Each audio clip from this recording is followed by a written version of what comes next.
నమస్తే, welcome to our channel. మాజీ MLA Nellore జిల్లా వైసీపీ సీనియర్ నేత నల్లపరెడ్డి ప్రసన్న కుమార్ రెడ్డి కొన్ని కీలక వ్యాఖ్యలు చేశారు.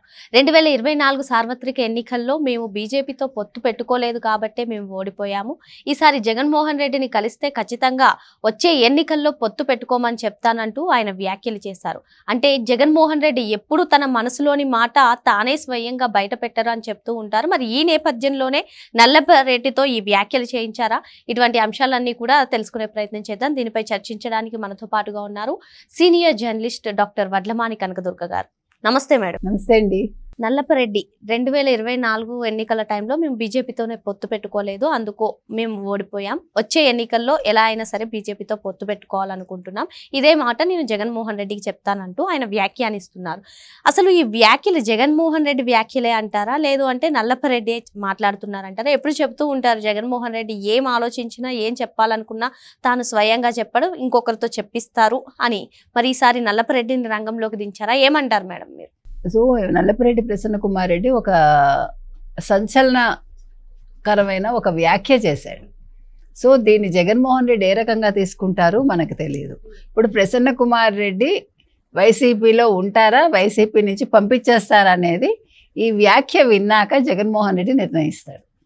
ఎందుకంటే ఆయన చెప్పిన స్టేట్మెంట్ ఏంటంటే, జగన్మోహన్ రెడ్డి బీజేపీతో పొత్తులో ఉన్నప్పుడు గతంలో అంటే 2019-24లో ముఖ్యంగా జగన్మోహన్ రెడ్డి కేసులు రాష్ట్ర అప్పుల కోసం ఆయన మోదీ గారితో తర్వాత అమిత్ షా తోటి ఇద్దరితోటి వినయ విధేయతలతో ఉన్నారు. ఇంకా ఇంతకు మించిన స్టేట్మెంట్ ఇంకోటి ఉండదు. అంటే ఇంతకాలం మనందరం చెప్పింది సరైనదే. ఆయన కేసుల కోసం రాష్ట్రాన్ని కేంద్రం దగ్గర తాకట్టు పెట్టాడు. రాష్ట్ర పరువుని, గౌరవాన్ని, ప్రతిష్టని కూడా కేంద్రం ముందు తాకట్టు పెట్టాడు వాళ్ళ పాదాల దగ్గర. ఎవరు? మోదీ గారు, అమిత్ షా. ఇది ఇవాళ మీరు నేను అంటున్న మాట కాదు, అన్న మాట కాదు. ఒక కార్యక్రమంలో మాట్లాడుతూ శనివారం నాడు నల్లపురెడ్డి ప్రసన్న కుమార్ రెడ్డి అన్న మాట. అంటే ఇవాళ మీరు గమనించండి, నేను అనిల్ కుమార్ యాదవ్ మాట్లాడాడు. అనిల్ కుమార్ యాదవ్ ఏమన్నాడు? ఆయన ఒక ముఖ్యమైన మాట అన్నాడు, నేను వైసీపీ వాడిని కాదు, నేను జగన్మోహన్ రెడ్డి మనిషిని. What does it mean? అంటే వైసీపీ పార్టీ క్లోజ్ అయిపోయిందా? అంటే వైసీపీ పార్టీ లేదా? ఇవాళ కేంద్ర కార్యాలయం మూసివేత అనే ఒక పదం విన్నాం, ఎంత నిజమో మనకు తెలియదు. దీన్ని బట్టి మీకు ఏమర్థమవుతుంది? ఇప్పుడు వైసీపీ వాళ్ళకి చాలా క్లియర్ కట్గా విషయాలు అర్థమవుతున్నాయి. ఒక్కొక్కడు షేక్ అవుతున్నాడు. అంటే ఎవరూ కూడా ఊహించలేదు ఈ కూటమి ప్రభుత్వం అరెస్టుల పర్వం ఇలా సాగుతుంది. ఈ ప్రభుత్వం వచ్చాక ఇవన్నీ తాటాకి చప్పుళ్ళు, ఎవడు పట్టించుకోడు, చట్టం ఏ పని చేయదు. ఎందుకంటే పోలీసులందరూ మన చుట్టాలే, ఐఏఎస్లు ఐపీఎస్లు అందరూ కూడా చేతులు కట్టుకుని జగన్మోహన్ రెడ్డి ముందు నిల్చున్న వాళ్ళు. వీళ్ళు ఇవాళ గళం విప్పరు అనే ఒక ధీమాలో ఉన్నారు వాళ్ళు. అయితే కూటమి ప్రభుత్వం ఇక్కడ ఏమీ చేయలేదు, చట్టం తన పని తాను చేసుకెళ్తుంది. అందులో భాగంగా ఒక్కొక్కళ్ళు అరెస్ట్ అవుతూ వెళ్తున్నారు. ఈ అరెస్ట్ అయ్యాక బయటికి రావడం అనేది జరగకపోవడానికి కూడా కారణం రెడ్ బుక్ కాదు, మరొకటి కాదు. వాళ్ళు చేసుకున్న నేరాలనాలో, ఘోరాలనాలో, పాపాలనాలో, కేసులనాలో ఒక్కొక్కటి వాళ్ళ పీకకి చుట్టుకుంటున్నాయి. అంటే ఇవాళ మీరు ఒక కేసులోంచి బయటపడుతున్నాను, ఇవాళ నాకు బెయిల్ వచ్చేసింది అనుకుని మీరు సంతోషపడే ఆ క్షణికం అనాలి అంతే. అంటే ఒక క్షణం అంతే. ఆ తర్వాత మళ్ళీ మీకు ఇంకో కొత్త కేసు మీకు చుట్టుకుంటారు. దీనికి ఎవరు కారణం? ఎవరు కారకులు? వాళ్ళే కదా. ముఖ్యంగా ఇవాళ మీరు వల్లభనేని వంశీని చూడండి, ఎలా అయిపోయాడు? ఏనుగులో ఉన్నవాడు పీనుగులు అయిపోయారంటారు. అలాగా అంత అందగాడు, అంత గ్లామర్ ఉన్నవాడు ఇవాళ గ్లామర్ అయిపోయి అసలు అంటే గుర్తుపట్టలేని విధంగా అయిపోయాడు. ఇంకొకటి మీరు గమనించారంటే, ఈ అరెస్ట్లన్నీ జరుగుతూ ఉన్నప్పుడు అంటే ఏ వ్యక్తి అరెస్ట్ అయినా, నందిగం సురేష్ నిన్న తీసుకోండి, అరెస్ట్ అయ్యారు. అయితే వాళ్ళ భార్య వెళ్ళి ఆవిడ హంగామా చేసింది, నా భర్తను అన్యాయంగా అరెస్ట్ చేశారని. ఇక్కడ భార్యలందరూ గుర్తుంచుకోవాల్సింది ఏంటంటే, అరెస్ట్ అయ్యాక మీరందరూ వచ్చి మాట్లాడటం కాదు మైకుల ముందు. మీ భర్తలు అధికారంలో ఉన్నప్పుడు, ఒక మంత్రిగానో, ఒక ఎమ్మెల్యేగానో, ఒక ఎంపీగానో, లేకపోతే ఒక కార్పొరేటర్గానో, లేదు ఇంకా చిన్న స్థాయిలో ఉన్నా కూడా అప్పుడు తప్పు చేయకుండా కట్టడి చేయాల్సిన బాధ్యత ఆ భార్యల మీద ఉంటుంది. ఇప్పుడు ఇది ఎందుకు చెప్తున్నానంటే, వల్లభనేని వంశీ భార్య ఆయన అరెస్ట్ కాగానే నా భర్తను అన్యాయంగా అరెస్ట్ చేస్తున్నారు అందే ఆవిడ. జగన్మోహన్ రెడ్డి గారు, అమ్మ నీ వెనకాల నేను ఉన్నానన్నారు. ఇన్ని జరిగాక ఇప్పుడు 3 నెలల తర్వాత ఆవిడ ఏమంటున్నారు, నా భర్తకు ఆరోగ్యం బాగలేదు వదిలేయండి అంది తప్ప నా భర్త తప్పు చేశాడు అని చెప్పట్లేదు, ఒప్పుకోవట్లా.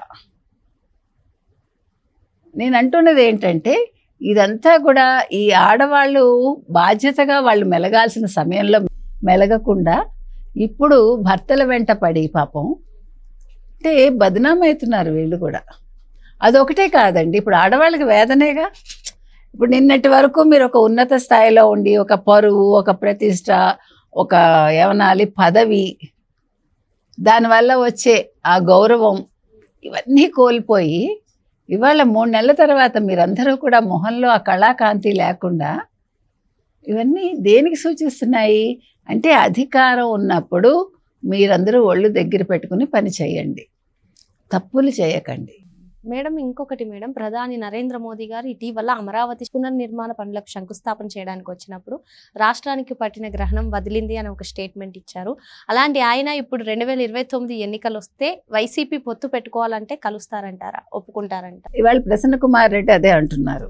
2024లో అంటే 19 నుంచి 24 వరకు మనం పొత్తులో ఉండి వాళ్ళతో ఉండి 24లో ఎందుకు జగన్మోహన్ రెడ్డి పొత్తు నుంచి బయటకు వచ్చారు, అందువల్లే మనం ఓడిపోయాము అని అన్నారు ఆయన. అంటే ఇవాళ వై నాట్ 175 అనే మాట తప్పు అనేది ఇవాళ ప్రసన్న కుమార్ రెడ్డి ఒప్పుకున్నట్టు, అంతేనా? అంటే బీజేపీతో పొత్తు లేకపోవటం వల్ల మేము ఓడిపోయామంటే మాకు బలం లేదు, మేము బలహీనులం, మా పార్టీ బలహీనమైన పార్టీ. అంటే జగన్మోహన్ రెడ్డి చరిష్మా ఏమైంది, ఇది నా పార్టీ, నేను పెట్టిన పార్టీ అంటాడు. అది జగన్మోహన్ రెడ్డి పార్టీ కూడా కాదు, వాళ్ళ తల్లి గారు అక్కడ వెనకాల అండగా ఉంది ఆయనకి. అప్పట్లో ఒక చెల్లి తర్వాత ఉండింది. కాబట్టి ఇదొకటి. రెండోది ఆయన ఏమంటున్నారు, ఇప్పుడు పవన్ కళ్యాణ్ దీన్ని అంటే ఎన్కాష్ చేసుకోగలిగారు. అంటే ఈ పార్టీ ఎప్పుడైతే బలహీనంగా ఉందో, ఎప్పుడైతే వీళ్ళు పొత్తుకు వెళ్ళటం లేదో, ఇంకొకటి ఏంటంటే ఎప్పుడైతే బీజేపీతో పొత్తుకు వెళితే ఒకవేళ వైసీపీ గతంలో 24లో వెళ్ళుంటే మైనార్టీలు మిగిలిన వీళ్ళందరూ కూడా క్రిస్టియన్స్ కావచ్చు, మొత్తం అందరూ కూడా వైసీపీకి దూరం అవుతారని భయపడ్డాడా అనే స్టేట్మెంట్ కూడా ప్రసన్న కుమార్ రెడ్డి ఇచ్చారు. అయితే వీటన్నిటినీ కాదని ఎవరు పవన్ కళ్యాణ్ గారు మోదీ గారితో పొత్తుకి ప్రోత్సహించడం, దాన్ని చంద్రబాబు నాయుడు గారు కూడా అంటే ఆయన కూడా చేతులు కలిపి వీళ్ళందరూ కలిసి కూటమిగా ఏర్పడ్డారు. ఇప్పుడు ఏమంటున్నాడు ఆయన, ఇంకో స్టేట్మెంటు, చంద్రబాబు నాయుడిని నమ్మడానికి లేదని మోదీ అనుకుంటున్నారు.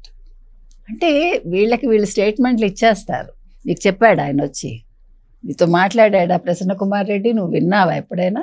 చంద్రబాబు నాయుడిని నమ్మకపోతే లోకేష్తో 2.5 గంటలు ఎందుకు మాట్లాడతాడు ఆయన? ఒక ప్రధానమంత్రి ఒక మంత్రికి, ఒక రాష్ట్ర మంత్రికి 2.5 గంటలు సమయం కేటాయిస్తారా ఎక్కడైనా? మీరు చెప్పండి. నువ్వెందుకు రావట్లేదు అని స్టేజ్ మీద అందరి ముందు అడుగుతారా ఒక ప్రధానమంత్రి ఒక మంత్రిని? లోకేష్ని అడిగారుగా, నువ్వు ఎందుకు రావట్లేదు నా దగ్గరికని. ఇది మొట్టమొదటి మీటింగ్ నిన్న కదా. అంటే ఒక ప్రధానమంత్రి తనంతట తను నువ్వు రా, వచ్చి మాట్లాడు, మనం మాట్లాడుకోవాలి అంటే దాని సంకేతం ఏంటండి? ఫ్యూచర్లో ఆ బంధం గట్టిపడుతుంది, వాళ్ళు కలిసి నడుస్తారు. మరి ఈ మాత్రం ప్రసన్న కుమార్ రెడ్డికి అర్థం కాలేదా? నేను చెప్తాను, నేను కలిస్తే ఎవరు జగన్మోహన్ రెడ్డిని అంటే జగన్మోహన్ రెడ్డి కలిసే టైం కూడా ఇవ్వట్లేదు అంటారా మేడం? ఆయన స్టేట్మెంట్ చూస్తే ఆ తలకాయలో ఉంది. అక్కడ ఎవరికి అవకాశం ఉందండి? ఇప్పుడు గత ప్రభుత్వంలో 5 ఏళ్లలో లేదు, ఇప్పుడు ఈ 1 ఇయర్లో మొత్తం 6 ఏళ్లలో గెలిచినప్పుడు 5 ఏళ్లలో అధికారంలో ఉన్నప్పుడు ఎలాగా కలవలేదు. కనీసం ఈ ఏడాది కాలంలో ఆయన ఎవరినైనా కలిశారా? మళ్ళా సజ్జల్ని నమ్ముకున్నాడు కదా, అంతే తప్ప వీళ్ళెవరైనా వెళ్ళి జగన్మోహన్ రెడ్డిని కలుస్తున్నారా మీరు చెప్పండి? ఒకవేళ కలిసే అవకాశం వస్తే అన్నాడు ఆయన, ఆ కలిసే అవకాశం రాదు. ఈయన మీరు పొత్తు పెట్టుకోండి అని చెప్పే అవసరం అంతకంటా రాదు. ఎందుకు రాదంటే కూటమి ఎలాగా మళ్ళా ముందుకు వెళ్తుంది. నెక్స్ట్ ఎలక్షన్స్లో కూడా ముగ్గురు కలిసే కూటమిగా వాళ్ళు ముందుకు వెళ్తారు. కాబట్టి ప్రసన్న కుమార్ రెడ్డి ఏం చేయాలో తెలియక, అంటే ప్రజల ముందు ఏదో ఒకటి మాట్లాడాలి కాబట్టి, అంటే మీరు ఓడిపోయాను అనే బాధ ఏ రకంగా ఉంటుందో మీకు ప్రసన్న కుమార్ రెడ్డి మాటల్లో అర్థమవుతుంది. సో దానికోసం అని ఆయనగో దీనివల్ల మేము ఓడిపోయాము అంటే జగన్మోహన్ రెడ్డి వినలేదు అని ఇండైరెక్ట్గా ఆయన చెప్తున్నాడు. అంటే దూరదృష్టి లేదు జగన్మోహన్ రెడ్డికి.